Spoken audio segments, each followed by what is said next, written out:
Everyone thought he was just digging up trees until they found the bodies buried all over his property. Oh, you guys thought that was about me? Nah, I'm just digging up trees. This beautiful periwinkle colored tree back here. These are the buds on the eastern redbud tree. Come out in the spring. You can make jams and jellies out of it. They'll give way to these beautiful, almost emerald green leaves later in the summer, and then they turn a beautiful shade of yellow in the fall. So they grow these little seedlings just below them every spring, the seedlings that come up from the seed pods that burst in Indian summer. And I like to dig them up when they're small and transfer them all over my property. They're beautiful. Oh, the bodies? Oh yeah, that's a real story, and I'm going to tell it to you now. But for those of you who don't believe the things you may or may not hear or see on these videos, read the shirt, baby. That's okay, because no one believes that Bigfoot Sasquatch saw you either. Shirts available from our merch shelf. Just scroll down. Now, contrary to what some people also believe, I actually do have a life outside of this 50 feet by 50 feet forested and fielded area up here that is our family's campground. And I actually do have real friends, despite the fact that, yes, I do wear a lot of corduroy clothing. And I was meeting with one of my friends yesterday for ice cream downtown. Yeah, I actually go out into the community. People are often like, I hope that guy doesn't go out around the general public. Don't worry, nobody ever harasses me when I go out. Sometimes people tell me they see the show, they like the videos, but they don't go crazy wanting autographs and all that stuff. So it's all good, okay? So I met with a friend yesterday who's older than me. I mean, he's a baby boomer, and we were having ice cream. And if you don't believe it, if you're on an iPhone, you can actually go to the channel, and you've got to have an iPhone to see this. The stories, I made a quick story about it. These are like videos that are like 10 seconds or less, kind of like TikTok, but you can do them here on YouTube. But the guy told me, he said, you know, we're having ice cream, and he says, if I watched some of those videos you made, because he knows about the channel, he said, if I didn't know you and I watched some of those videos, I'd think you were crazy. And I said, well, yeah, I think a lot of people do, you know, that watch those videos and don't know me. He says, well, the thing is, I do know you, so I don't need to watch those videos because I already know you're crazy. Ha ha ha. Okay, that sounds like a dad joke, right? People have said in the comments that some of my humor is like dad joke stuff. Well, I guess since this guy is a baby boomer, you might say that's granddad joke or whatever. So we had a good laugh over that. And he goes, no, he goes, you know what? He goes, here's what I found, and I learned this a long time ago. Told me he learned this when he was a kid, back in the 50s, late 50s, I guess. You know, teenager. He was born in the early 40s. He learned not to judge, especially just because of what you see someone doing. And he shared a pretty incredible story with me about somebody where he grew up, and he's not from around here. That's the thing about when you live in the Charlottesville area. Most of the folks you meet here are not from here. It's a transient community. A lot of them came here to go to school here, and then they ended up loving the area and they stayed, or they came to work for the school or work for the hospitals or the government, and they stayed. It's a great place. So he's from somewhere else. I'm not going to say where he's from. But he grew up in a rural area, outside of a small town, and it was post-World War II, and there was this one particular gentleman who moved into a pretty sizable property during this guy's, he was maybe 12, 13 years old, early teen years. He was everybody knew that he was a World War II vet, but they didn't know much else about him. He was single, bought an old house that everybody kind of considered a creepy old house because it was old and creepy, and a lot of land, big chunk of land. This is back in the days when there was maybe the U.S. population was a third of what it is now, and most folks had 3 times as much space, livable space, as they do these days.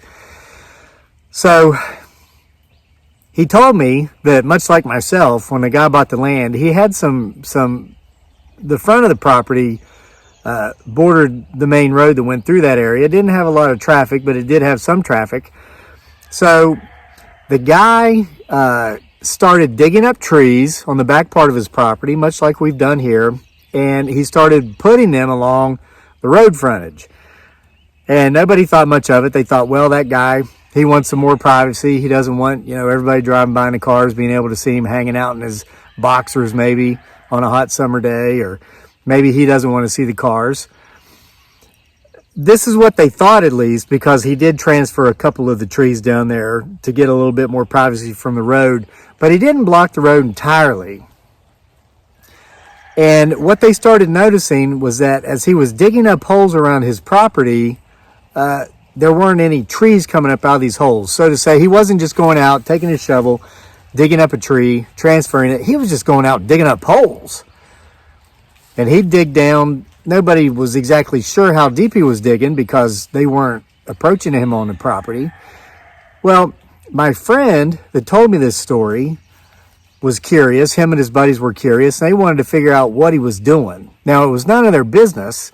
What I'm doing over here on my property, within legal means, which everything we do is within legal means, is of no concern to anybody who lives around me, as long as I'm not interfering on them. Like, you hear the chickens, if they're leaving the property and going on the other man's property, that's interfering with him, okay? That's a form of encroachment. If I'm going past my property lines, digging up trees that aren't actually on my property, that's encroachment. That's wrong. We don't do that.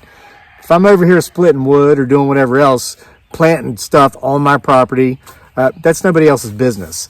And everybody hates that guy that wants to come over to see how you're doing, which really is a hidden way of asking what you're doing. You know what I mean? Well, these kids, you could forgive them for this because they were like 12, 13. Their curiosity got the better of them. They didn't know any better because they weren't grown-ass men yet. Grown-ass men should know better, right? If you don't, you're just nosy and you're annoying. Everybody knows somebody like that out there. Thank God for those people. They make crayons, right? So anyway, these kids go over one day. They see him digging a hole like this, but there's no tree there. He's not digging up a tree. And they just flat out ask him. They say, hey, sir, we're just curious. You're always over here digging these holes on your property. Why are you digging all those holes? And the guy said, I'm looking for dinosaur eggs. You kids get the hell on out of here. They're like, dinosaur eggs? What are you doing? Look, he said, none of your business what I'm doing on my property. Am I hurting you? No. Am I doing anything illegal? No. Well, it's none of your business. Get the hell off my land. I mean, he didn't want to waste his time talking to these kids, right? So they left, and they thought, well, we thought he was just digging up trees and transferring them down there for some privacy. He did that to a degree, but then he just kind of stopped and he's just kind of digging up holes. And they talked to their parents about it, and their parents said, well, we heard he was in the war. A lot of those guys, maybe he's just got some issues up here with his mind because of that. And if you're new to the channel, I mean no disrespect to any veterans out there. I myself am a combat veteran. This is just what the guy told me his parents told him and his friends. They said, just leave him alone. Leave that man alone. He's on his land. Who cares what he's doing over there all day? That's his business. That's not ours. Don't bother him.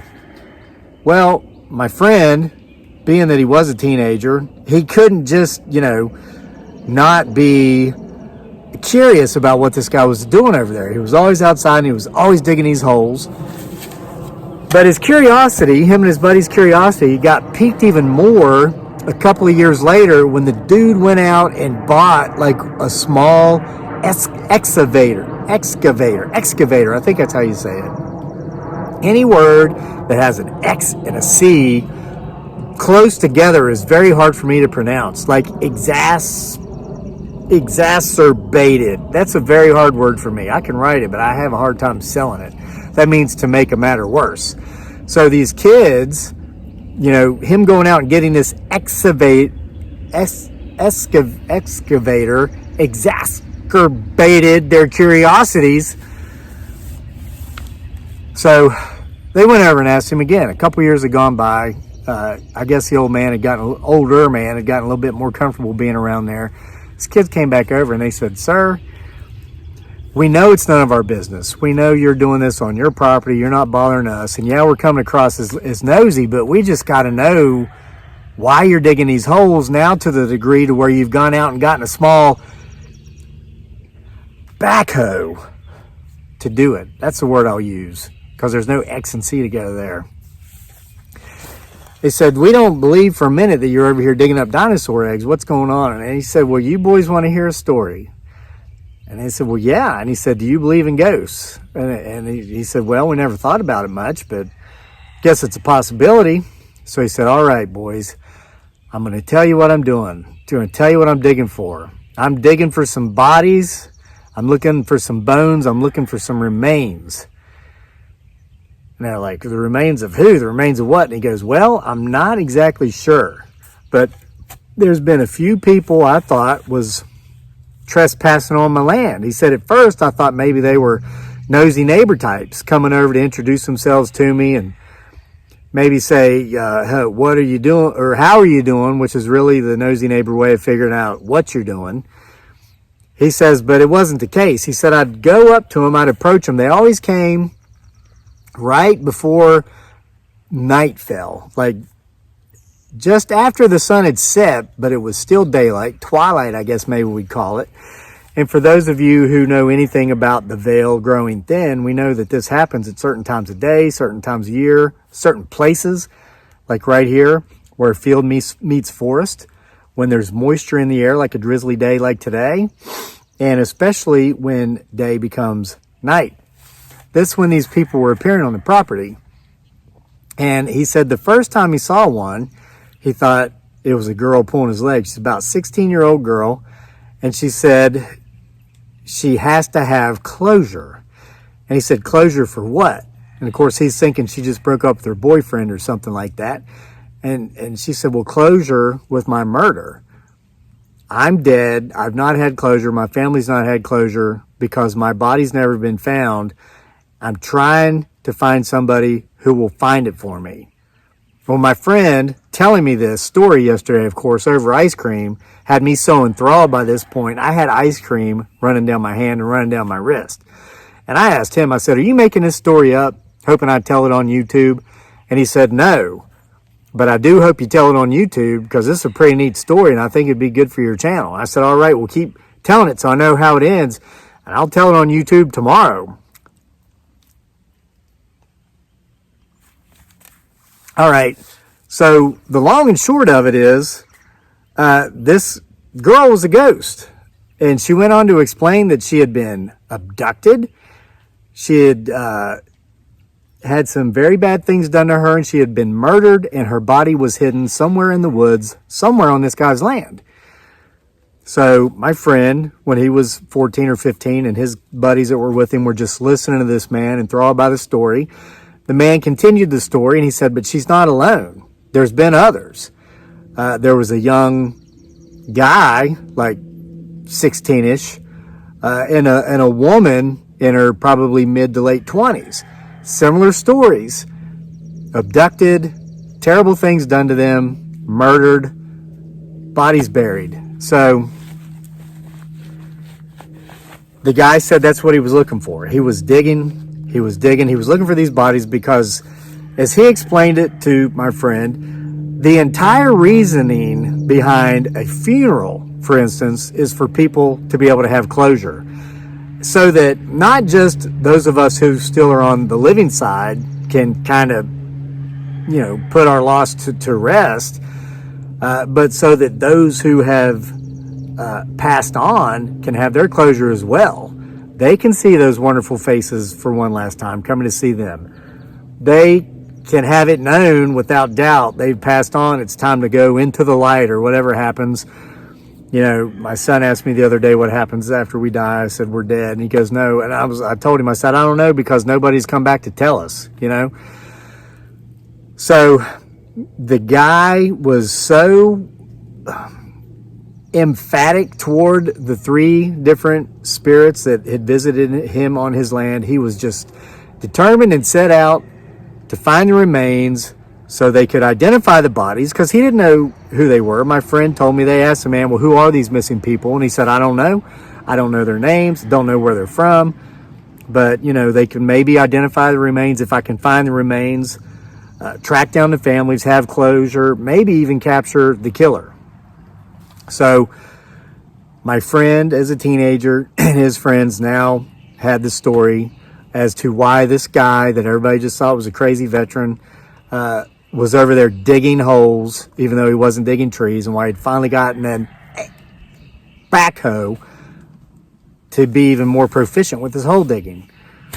Well, my friend grew up, went off to college at the University of Virginia, and actually left the area here for many, many years. Came back in retirement because he loved the community so much. He's one of those guys who, even though he lived, well, this isn't where he was from, but he spent a lot of years in Texas, and he actually spent a lot of years in California as well.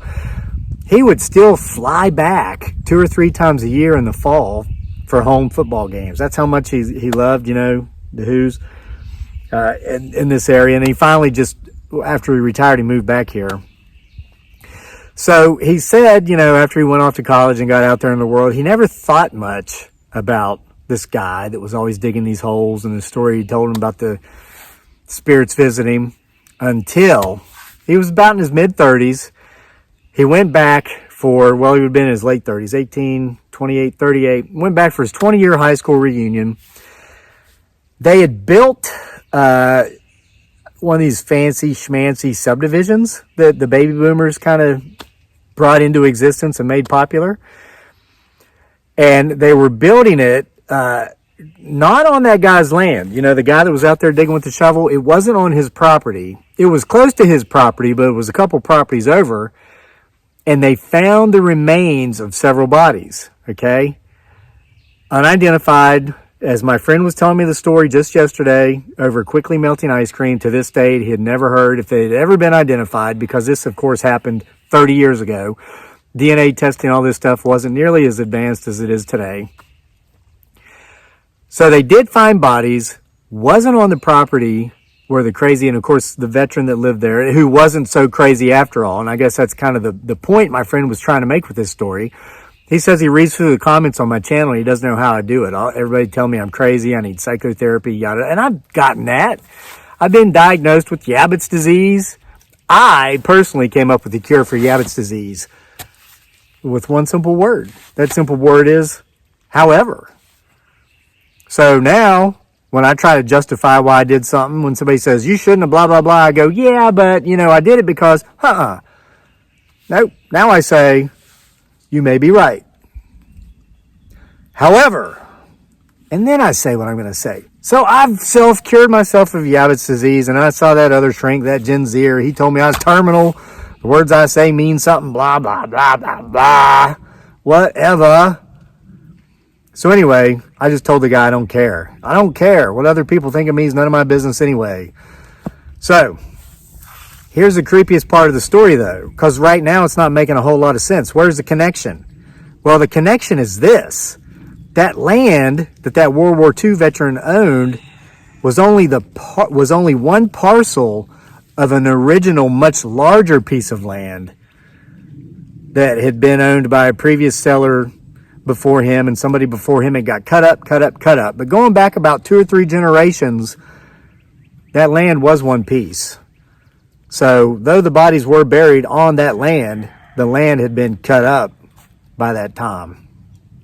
But that's why the guy was out there digging those holes. He wasn't looking for dinosaur eggs, and he certainly wasn't getting trees. That reminds me, I am. Hope you enjoyed this story. Come back for more next time.